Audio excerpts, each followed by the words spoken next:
Salam saudara-saudara yang diberkati Tuhan Yesus Kristus. Salam sejahtera buat saudara dimanapun saja berada. Kiranya damai dan sukacita dan penghiburan dari Roh Kudus melimpah senantiasa dalam hati dan kehidupan kita semua. Sebelum kita mendengarkan renungan firman Tuhan, mari kita sama-sama siapkan hati dan mohon hikmat Tuhan dalam mengerti kebenarannya. Mari kita berdoa. Bapa kami yang di surga, Bapa yang kami sembah dan muliakan di dalam nama Tuhan Yesus Kristus. Kami mengucap syukur atas semua yang baik yang selalu Engkau limpahkan bagi kami. Berkat perlindungan-Mu dan kasih setia-Mu, serta segala kebaikan-Mu bagi kami. Terima kasih karena Engkau masih memberikan kami kekuatan, kesehatan, dan berkat yang berlimpah. Dan saat ini kami mau mendengarkan firman-Mu. Berbicaralah kepada kami secara pribadi, jamah hati kami, dan Roh Kudus-Mu berikan kami pengertian untuk dapat memahami akan kehendak-Mu. Terima kasih Tuhan, dalam nama Tuhan Yesus kami berdoa. Amin. Bagai bejana di tangan tukang periuk. Saudara-saudara yang diberkati Tuhan, renungan firman Tuhan saat ini terdapat di dalam Roma 9 ayat 21. Apakah tukang periuk tidak mempunyai hak atas tanah liatnya untuk membuat dari gumpal yang sama suatu benda untuk dipakai guna tujuan yang mulia dan suatu benda lain untuk dipakai guna tujuan yang biasa? Dalam kitab Yeremia pasal 18, Yeremia diminta Tuhan untuk pergi ke tukang periuk karena Tuhan ingin memperdengarkan suaranya. Yeremia datang tepat ketika tukang periuk sedang bekerja membuat sebuah bejana. Ada beberapa langkah dan proses yang dikerjakan oleh tukang periuk untuk membuat sebuah bejana. Mulai dari persiapan tanah liat yang akan digunakan, menempatkan tanah liat pada meja kerja yang dapat berputar sehingga tanah liat mudah dibentuk, membentuk tanah liat menjadi benda yang mempunyai kegunaan, pembakaran bejana yang sudah dibentuk agar menjadi kuat, proses pendinginan agar hasilnya lebih sempurna, hingga proses penyempurnaan tampilan bejana agar menjadi jauh lebih indah. Dari sekian langkah proses yang dilakukan tersebut, kita dapat mempelajari dua hal penting dari kisah ini. Yang pertama, proses kehidupan. Di dalam Yeremia 18 ayat 4, apabila bejana yang sedang dibuatnya dari tanah liat di tangannya itu rusak, maka tukang periuk itu mengerjakannya kembali menjadi bejana lain menurut apa yang baik pada pemandangannya. Tuhan membawa Yeremia untuk belajar dari tukang periuk, karena Tuhan ingin memberitahukan bahwa manusia memiliki proses kehidupan yang mirip dengan bejana yang sedang dibentuk. Tanah liat tidak secara otomatis berubah menjadi bejana yang indah, tetapi tanah liat harus melalui beberapa proses sehingga dapat menjadi sebuah bejana yang berkualitas. Jika satu langkah saja dilewatkan, maka tukang periuk tidak akan memperoleh sebuah bejana yang baik. Mungkin saja dia hanya akan memperoleh bejana yang bentuknya kurang bagus, permukaannya retak-retak, penampilannya tidak berkilau, tidak dapat bertahan lama, atau kekurangan lain yang dapat ditemukan. Ketika tanah liat tidak mengikuti bentukan dari tangan tukang periuk dan menjadi rusak, maka prosesnya akan diulang kembali. Tanah liat akan disatukan kembali, dipukul-pukul atau bahkan dibanting ke meja agar mudah dibentuk kembali. Kita harus mengerti bahwa tidak ada momen dalam kehidupan kita yang bukan merupakan proses bagi hidup kita. Setiap momen merupakan bagian dari proses kehidupan.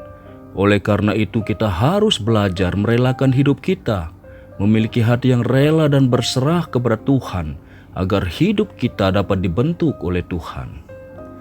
Setiap kita mengeraskan hati bersungut-sungut kepada Tuhan dan tidak bersyukur atas apa yang kita alami, maka hidup kita bagaikan tanah liat yang keras, yang susah dibentuk. Tuhan akan mengizinkan perkara-perkara yang akan membuat kita menjadi mudah dibentuk sesuai dengan rencananya. Relakan hati kita untuk menjalani proses yang sedang Tuhan izinkan terjadi dalam hidup kita. Bersyukur atas proses pembentukan yang sedang Tuhan kerjakan melalui berbagai macam perkara, agar ada saatnya di mana kita akan melihat hasil bentukan tangan Tuhan bagi hidup kita. Dan kita akan bersyukur atas apa yang telah kita alami bersama Tuhan. Yang kedua, rencana Tuhan. Di dalam Roma 9 ayat 21 dikatakan, apakah tukang periuk tidak mempunyai hak atas tanah liatnya untuk membuat dari gumpal yang sama suatu benda untuk dipakai guna tujuan yang mulia dan suatu benda lain untuk dipakai guna tujuan yang biasa? Tukang periuk mempunyai hak penuh sebagai pembentuk bejana. Ide ataupun rencana yang ada di pikirannya dituangkan ke dalam pembentukan bejana. Dia membentuk bejana sedemikian rupa dengan segala keahliannya, sehingga bejana tersebut benar-benar menjadi sama dengan apa yang ada di pikirannya sebelumnya.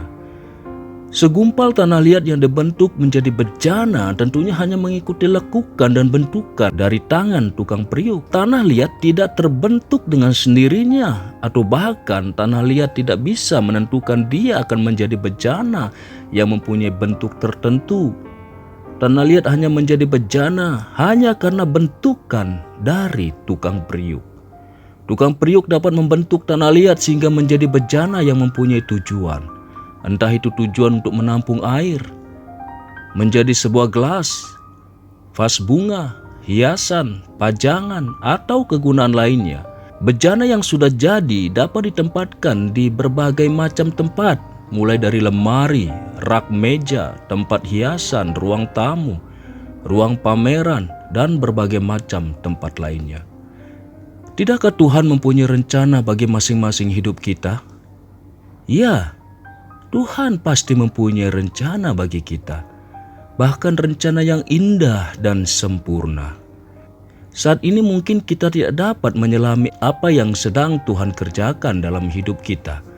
Mungkin saja kita sedang mengalami kekecewaan, kedukaan, sakit hati, amarah, stres, depresi, sakit yang tidak kunjung sembuh, tidak mendapat jawaban doa, tidak memperoleh pekerjaan yang layak, bisnis tidak berjalan dengan baik, dirugikan orang lain, banyak hutang, rumah tangga yang berantakan, pergaulan buruk anak-anak, masalah jodoh, ingin mengakhiri hidup, dan masih banyak masalah-masalah lainnya.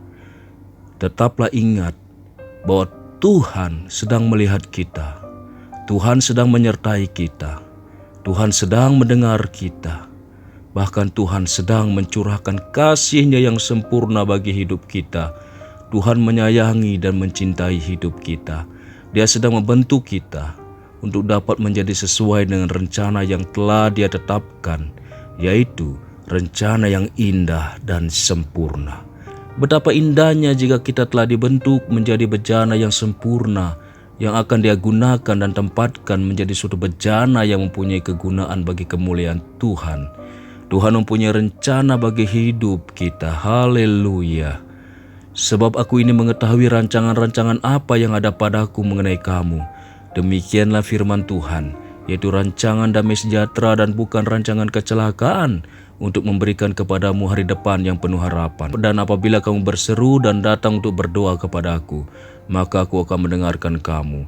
Apabila kamu mencari aku, kamu akan menemukan aku. Apabila kamu menanyakan aku dengan segenap hati, aku akan memberi kamu menemukan aku. Demikianlah firman Tuhan. Dan aku akan memulihkan keadaanmu dan akan mengumpulkan kamu dari antara segala bangsa, dari segala tempat kemana kamu telah kucerai-beraikan.